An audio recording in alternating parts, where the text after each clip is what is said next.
1, 2, 3 seconds to go.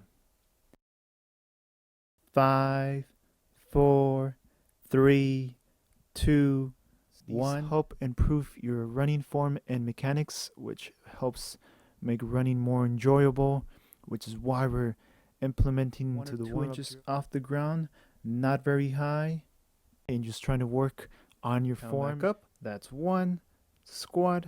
That's 2 squat. That's 3, 4, 5, 6, 7. Hip and through the knee. Now as the strength levels improve, you'll see a greater range of motion, so that there is that, once again, that straight line from the knee through the hip all the way to the shoulder. If we wanted this to be more of a strengthening emphasis, we would have a 1-second contraction at the top. The ladies are going to go for about 10 seconds here in the center part.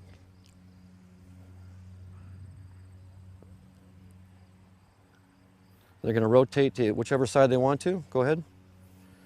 You notice how they started with the center position, that the feet were wider than shoulder width apart, so they're able to rotate right from the center position to the side.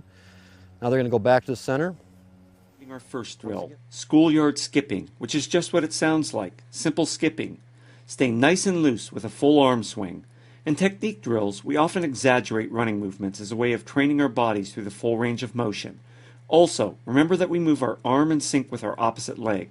When we haven't skipped for a while, there's a tendency to work the arm and leg on the same side. Ceci is taking our skipping one better with our second drill, high skipping.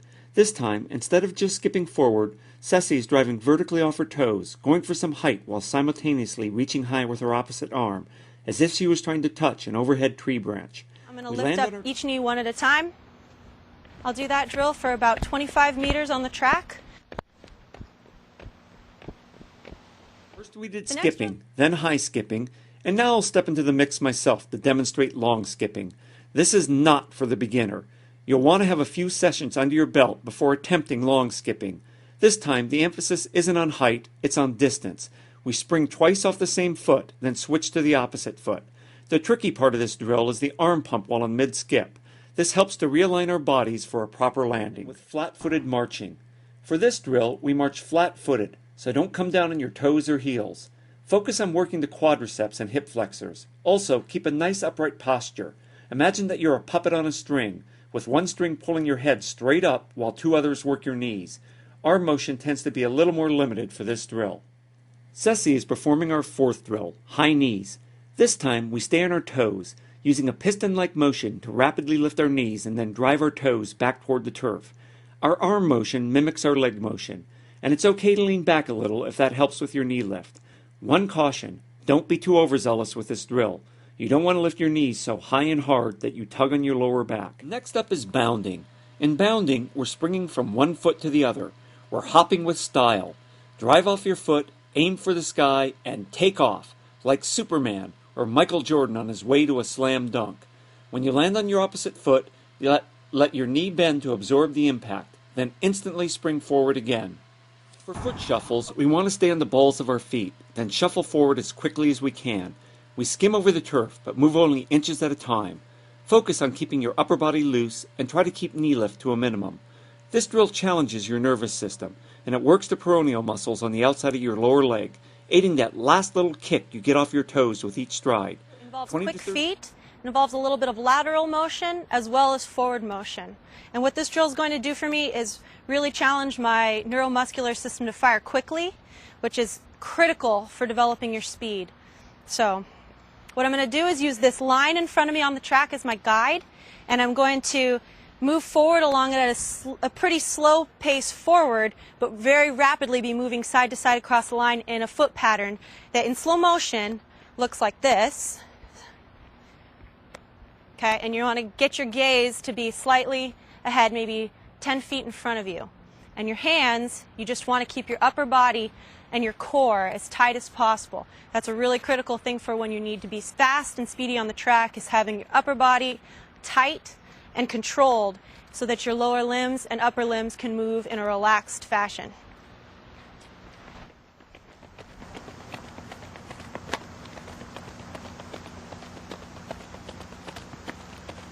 This next drill is butt kicks, and they're pretty much what the name implies.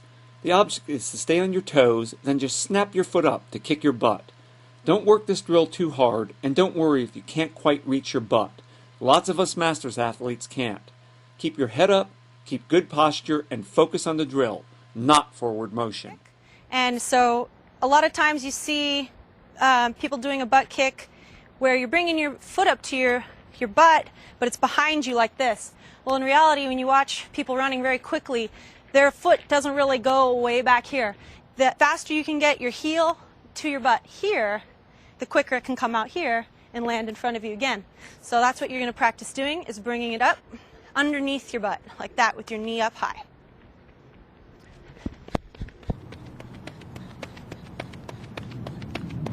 The next drill that I'm going to do involves quick feet. Karaoke is one of those drills that's not for everyone. While it's great for working full range of motion for the hips, it's also too much hip movement for some older runners. Karaoke involves moving laterally while swiveling your hips and swinging your arms across your body. Alternately move one leg behind your body, then bring it across the front, lifting the knee high in the front swivel. Do 20 yards focusing on one leg, then twist 180 degrees and work the opposite for another 20 yards. Of my hips, so I get a lot of range of motion in my hips. Basically, you'll start at one end of the track, and you're going to move. I'm going to move sideways to the left, and you start with a foot behind, and you bring both legs over like this in a continual motion. For the final drill of this session, we're going to do skip kicks.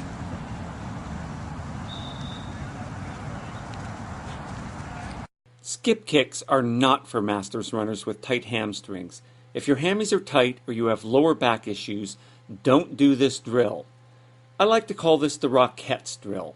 Skip and kick, and skip and kick, and skip and kick, and skip and kick. We lift our knee and extend our leg on the skip, then switch legs. And again. You start in the perfect running position, but then you extend it out. So to do this one, you start out the same in this position, but you do a kick out like that and pull it back. You pull back using your glute muscles. It's a real activating drill.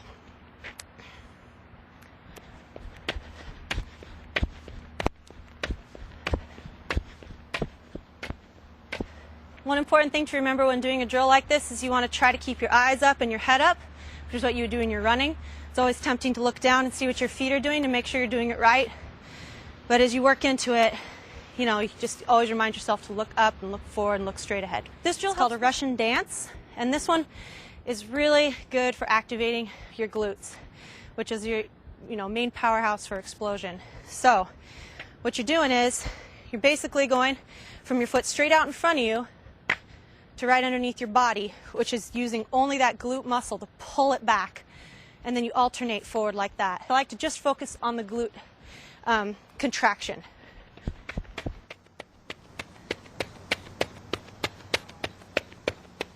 When you finish your drills, you aren't finished with your workout. Ready? Let's do it. You'll want to tack on an easy 20 to 50 minute run. Like the strides,